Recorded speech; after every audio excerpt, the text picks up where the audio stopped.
বিসমিল্লাহির রহমানির রহিম। উত্তর সংগঠন কর্তৃক মত সৃষ্টির অপচেষ্টায় শিক্ষা প্রতিষ্ঠানের শিক্ষা সুস্থ পরিবেশ বিনিষ্ট করা এবং সারা দেশের আইন শৃঙ্খলা অবনতির প্রতিবাদে বাংলাদেশ জাতীয়তাবাদী ছাত্রদল কেন্দ্রীয় সংসদ কর্তৃক ঘোষিত আজকের এই বিক্ষোভ পরবর্তী সমাবেশে উপস্থিত মানিকগঞ্জ জেলা ছাত্রদল এবং মানিকগঞ্জ জেলা ছাত্রদলের আওতাধীন সকল অঙ্গ এবং সকল অঙ্গ সংগঠনের নেতৃবৃন্দ সবাইকে আমি আমার ব্যক্তিগত পক্ষ থেকে এবং আমার তাদের যে প্রিয় সংগঠন বাংলাদেশ জাতীয়তাবাদী ছাত্রদল মানিকগঞ্জ জেলা শাখার পক্ষ থেকে জানাচ্ছি সংগ্রামী শুভেচ্ছা এবং অভিনন্দন। সংগ্রামী সাথী যোদ্ধা, আজ আমরা অত্যন্ত ক্ষুব্ধ,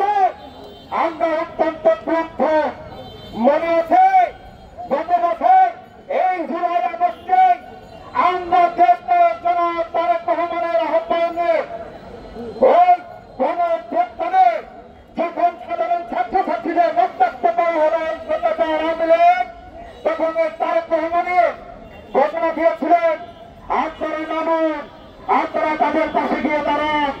এখানে যারা আমরা উপস্থিত আছি এই আন্দোলনটা সেদিন আমাদের জানার রেখে আমরা তো স্লোগান দিয়েছি তুমি কে আমি কে রাজাকার রাজাকার, তাই তো? এই খালপাড়ি মানিকগঞ্জের স্বার্থে আমরা বাংলাদেশ জাতীয়তাবাদী ছাত্রদল 18 তারিখে আমরা ওই আওয়ামী লীগ এবং পুলিশের বিরুদ্ধে আমরা কিন্তু জাতীয়তাবাদী পরিবার আমরা কিন্তু একাই তাদের প্রতিবাদ করার জন্য ভুক্ত দিয়ে দাঁড়িয়ে গেছি। সেই যুদ্ধের দিনে কিন্তু এই যুদ্ধদের এখানে পাওয়া যায়নি। আপনাদের আরেকটা ইতিহাস বলি, এই ইতিহাস শুধু মানিকগঞ্জের নয়, এই ইতিহাস সারা বাংলাদেশে খোঁজ নিয়ে দেখেন। যারা আজকে জুলাই আগস্টের একমাত্র দাবিদার, আজকে সেই বাগদাদের উদ্দেশ্য বলি, আরে আপনারা তো একটা সময়ের পর নিজেরাই বলেছিলেন মহাত্মে যে বৈষম্যবিরোধীর ব্যানারে যারা এসে আগুন সন্ত্রাসী করছে তারা আমাদের কেউ না, এই বলে আপনারা আপনাদের আন্দোলন স্থগিত করেছিলেন। কিন্তু আন্দোলন তখন আর আপনাদের হাতে ছিল না। আন্দোলন তখন তারেক রহমানের ঘোষণার এই বাংলাদেশের প্রতিটি 16 কোটি মানুষের দায়িত্ব হয়ে গেছিল। তখন আপনাদের মনে আছে ওই টিভি হারামের ভাতের হোটেলে তারা ভাত খেয়ে তারা সবাই রেস্টে চলে গেছিল, কিন্তু এই বাংলাদেশের আপনের জনগণ সেদিন রেস্টে চলে যায় নাই।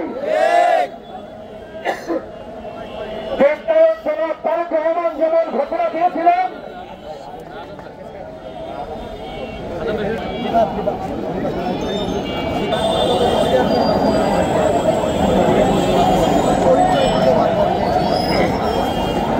নিয়ে আমাদের অসংখ্য সহযোদ্ধাকে খুন হতে দেখেছি, গুম হতে দেখেছি, রক্তাক্ত হতে দেখেছি। কিসের জন্য? এটাকে আমাদের স্বার্থে, এটা এই বাংলাদেশের স্বার্থে। বাংলাদেশ জাতীয়তাবাদী ছাত্রদল সর্বদাই দেশ এবং দেশের সার্বভৌমত্ব রক্ষার জন্য জীবন দিতে প্রস্তুত থাকে।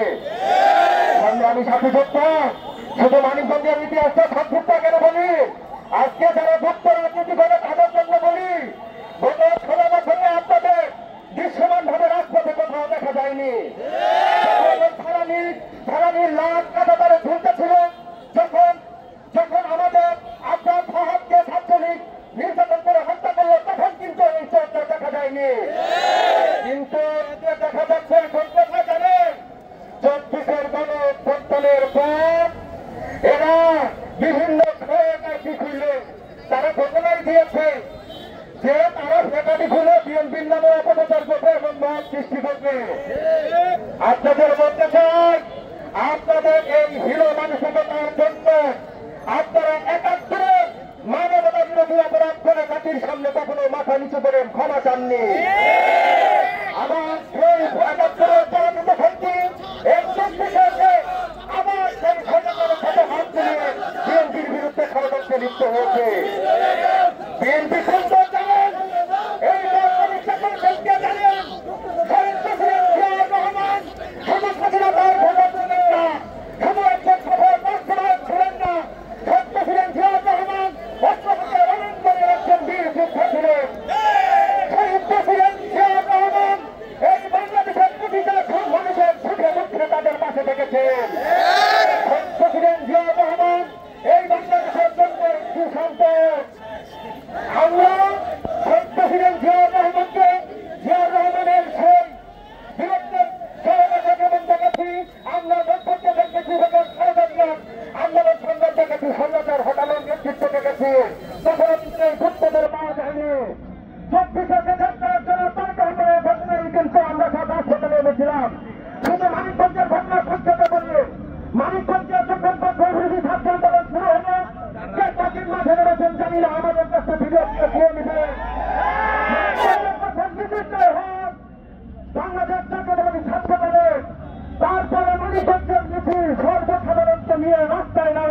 মানিকগঞ্জ জেলা বিএনপির সভাপতি আফ্রিকা খান রিতা